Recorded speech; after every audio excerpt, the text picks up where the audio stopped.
You're listening to the 5-Minute Friday podcast episode of The Aligned Self. This is your host, Daniel J-Novi.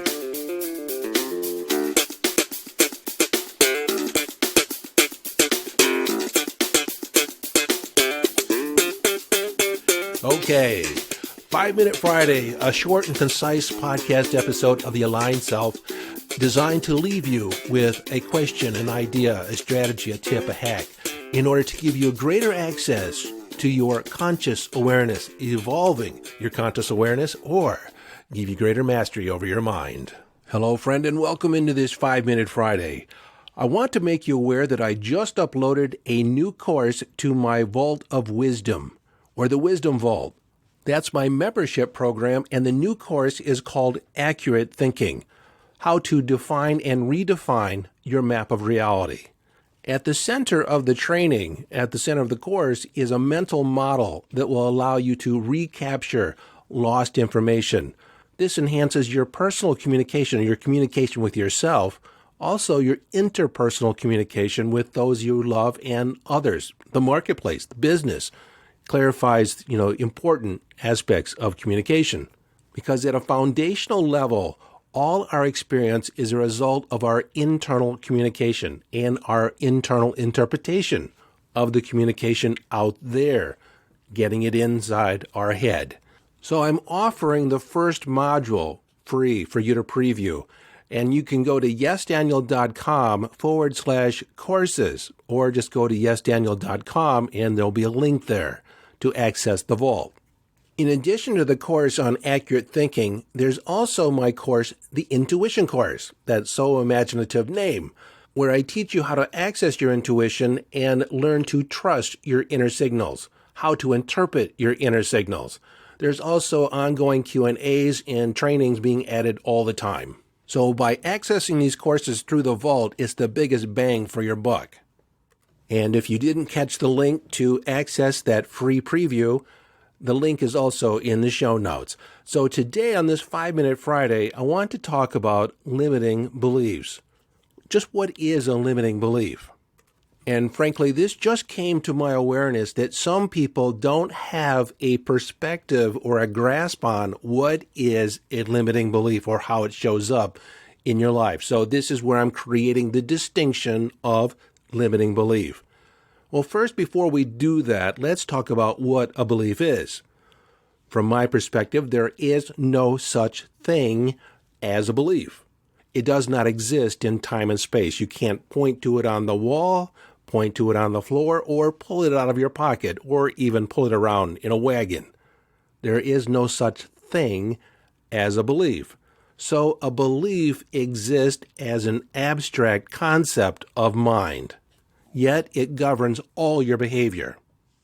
So a working definition of a belief is an idea, a sentence, a statement, or a story about reality and your relationship to reality that you feel fairly certain is true.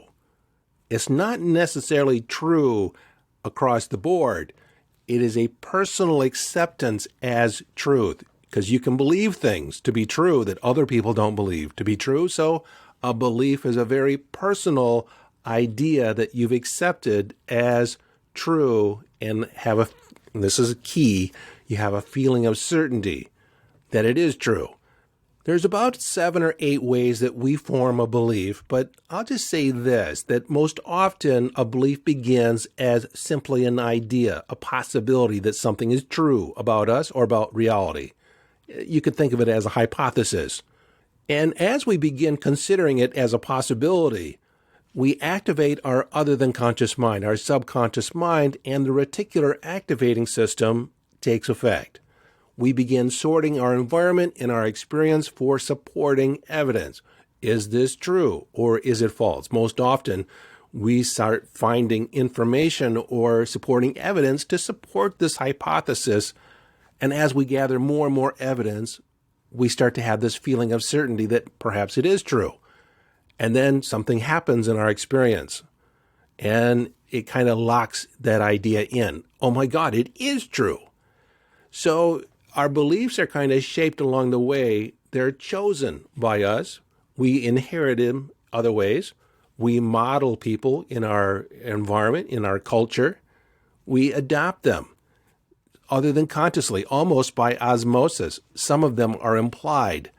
But again, they are not absolutely true. We just accept them as true. So I think it's important when you consider a belief as just a concept of mind. It's an idea that on some level you've accepted as true.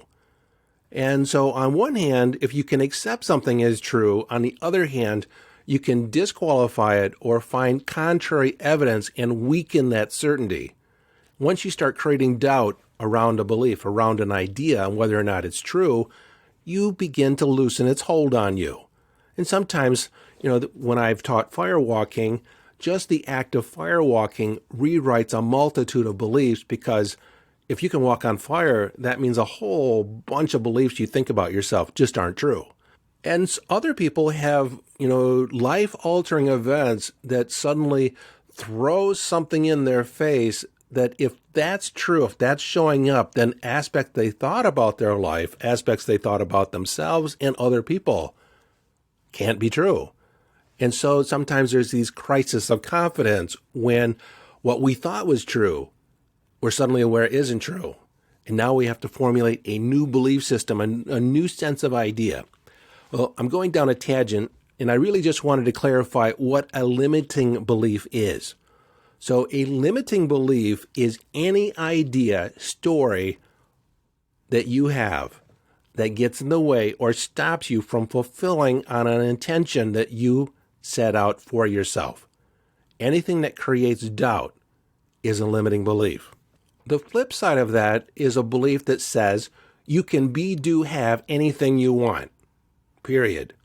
You just align your thinking, your emotions, and your actions with that intention, and it will come to pass. You cannot outperform your belief. If you think you can, you can. If you think you can't, you can't. Either way, you're right. That's a quote from Henry Ford.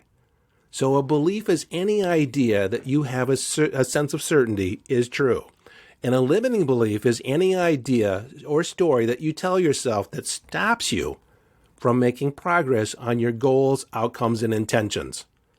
So any limiting belief is simply an idea. And one of the ways you can identify it is, when you're not getting the results you want, ask yourself, why am I not getting the results I want? What's the story?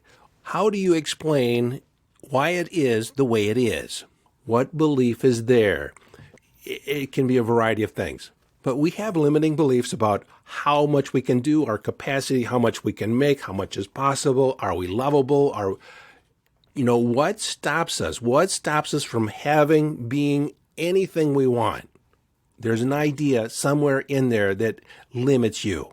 Anything that is less than magnificent, anything that is less than all possible is a limitation. Virtually any belief that you have creates a limit in some way, because once you create a commitment, once you committed to some idea in your mind, it eliminates other possibilities. So any belief we adopt or anything that we believe does imply certain limitations just by the nature of believing something. If this be true, then that means other things are not true. And at any given moment, a belief either works for you or it works against you. And if it's working against you, then it's something that can be changed. And if it's working for you, it's actually something that can be expanded upon too. So there are no limitations except your thinking around it. And if it's just a thought, just a concept, then you can alter any concept of mind just by taking a different approach. Now, it's very simple, and there are some different aspects to that. But one way to gain access to challenging a limiting belief is, just so happens to be, my course on accurate thinking. In fact, in my example, my mini example on YouTube, I talk about that limiting belief, that hidden belief that a lot of people have is, I'm not enough. A large number of people have some version of that. I'm not good enough. I'm not lovable enough. I'm not deserving enough. I'm not worthy enough. And so if we use this mental model to challenge that, there are missing aspects to that statement, I'm not enough. And I'll challenge it right here and now. I'm not enough what? You see, when we have that statement, I'm not enough, it is stated as fixed in time and space. It's a statement of who we are. Yet it's really a process. I'm not enough yet. And does the idea of not being enough, does it preclude gathering any training, any development, any kind of expansion to where perhaps you could take on new skill, new capabilities? And so from another perspective, utilizing that linguistic model, that mental model that we use to challenge things, in the statement, I'm not enough, there is a lost performative, meaning we ask the question, according to who? You're not enough according to who? Are you assessing whether or not you're enough or not? Is it somebody else? Did you adapt this belief from some unknown source? And are you not enough across context? Meaning that in every situation, are you not enough? If you have this, and if you say, yes, I'm not enough, do you have trouble dressing yourself? Are you incapable of dressing yourself because you're not enough? You're not capable enough. Are you capable of brushing your teeth? As soon as we start finding exceptions, this generalized statement can no longer live. This generalized belief is no longer strong enough to live because the more holes you poke in it, it no longer has the strength to stand as a solid belief. So as we create more doubt in our psyche, more doubt in our experience of life, it just ain't true.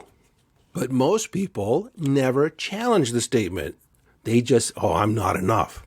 I'm not good enough. I'm not lovable enough. It's true. Nobody wants me. Nobody? There's 7.5 billion people on the planet. Not one person wants you?